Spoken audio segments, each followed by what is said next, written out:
the pandemic has been a real push for cardiac rehab coordinators to implement telehealth in their programs.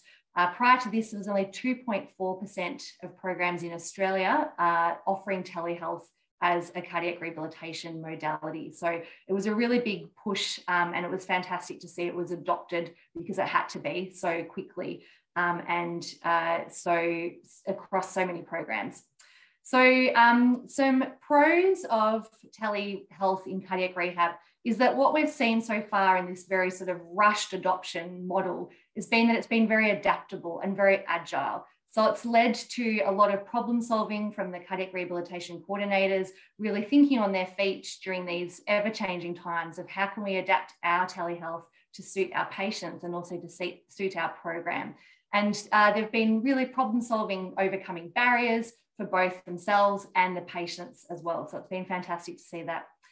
Obviously too, with telehealth, it's a no-brainer that it increases access. So patients could hop on and watch a presentation anytime they wanted and then join some exercise classes from the comfort of their home. But obviously with that comes some patients that can't access it. However, we saw more patients that could rather than couldn't access it. Obviously too, that comes with increased reach. So coordinators were telling us in this study that they were able to reach patients that they'd never been able to reach before, just because they hadn't had the time to be able to travel into these programs, or perhaps they'd return to work.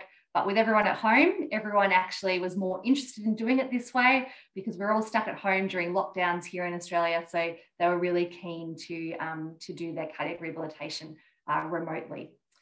Obviously, with anything, there's a few cons that we need to talk about. So one interesting con that the coordinators talked to us about was the fact that group dynamics and peer support, they observed that these things decreased when they offered cardiac rehabilitation via telehealth. And the other thing they noticed that they couldn't gather incidental information.